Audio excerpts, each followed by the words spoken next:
Convention on the International Regulations for Preventing Collisions at Sea, 1972, commonly known as COLREGS, was adopted on October 20, 1972 and entered into force internationally on July 15, 1977. It was developed by the International Maritime Organization, or IMO, to update and replace the 1960 collision regulations by establishing internationally accepted rules to prevent collisions at sea.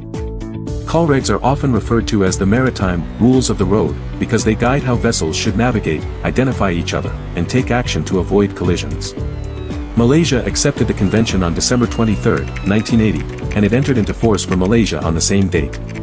As of May 17, 2026, COLREGS has 164 contracting states, representing approximately 98.91% of the world's merchant shipping tonnage. Under COLREG 1972, Rule 30 specifically focuses on anchored vessels and vessels aground. It explains the lights, shapes and deck illumination that these vessels must display. In general, lights are displayed at night and during restricted visibility, while shapes are displayed during the daytime. The purpose of Rule 30 is to ensure that stationary or grounded vessels can be clearly identified by approaching vessels, allowing other vessels to maintain a safe distance and avoid collision. According to Rule 30, a vessel at anchor shall exhibit, where it can best be seen, an all-round white light or one black ball in the forepart of the vessel. In addition, at or near the stern and at a lower level than the forward light, the vessel shall exhibit another all-round white light. Rule 30b provides an exception for vessels of less than 50 meters in length.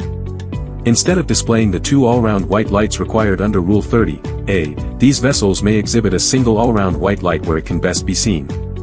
Rule 30c states that a vessel at anchor may illuminate its decks by using available working or equivalent lights. However, for vessels of 100 meters or more in length, the use of such deck illumination is mandatory. Under Rule 30d, a vessel aground shall display the same lights required for a vessel at anchor under Rule 30a, or Rule 30b. In addition, it must exhibit two all-round red lights arranged vertically where they can best be seen, together with three black balls displayed in a vertical line during daytime.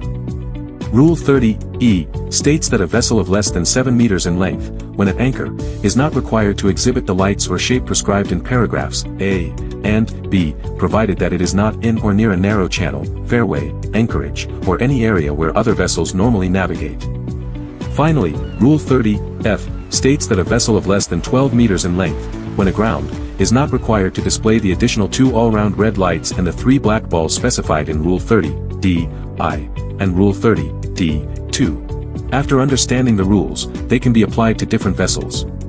A vessel at anchor that is less than 50 meters displays one all-round white light at night and one black ball during the day.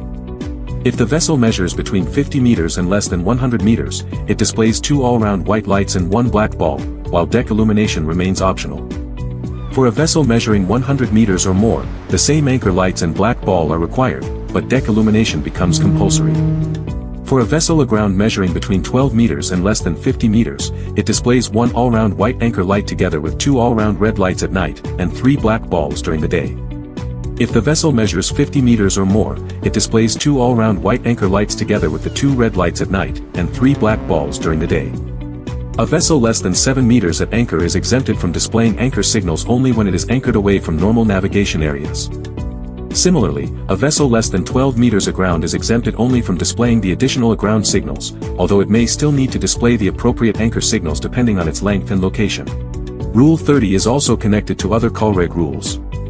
First, it relates to Rule 5, because all vessels must keep a proper lookout to detect anchored or aground vessels. It also connects with Rules 6, 7 and 8, because once a vessel sees the lights or shapes under Rule 30, it must proceed at a safe speed, assess the risk of collision, and take early avoiding action. Rules 20 to 22 are also important because they explain the general requirements, definitions, and visibility of navigation lights and shapes. In addition, Rules 26, 27 and 29 provide special light or shape requirements for certain vessels, such as fishing vessels, vessels not under command, vessels restricted in their ability to maneuver, and pilot vessels, even when they are at anchor. Lastly, Rule 35 applies during restricted visibility, where anchored and aground vessels must give the proper bell or gong signal so that other vessels can detect them even when lights or shapes are difficult to see. In conclusion, Rule 30 helps other vessels clearly identify whether a vessel is at anchor or aground. The correct lights and shapes depend on the vessel's length, condition and location, ensuring safer navigation and reducing the risk of collision.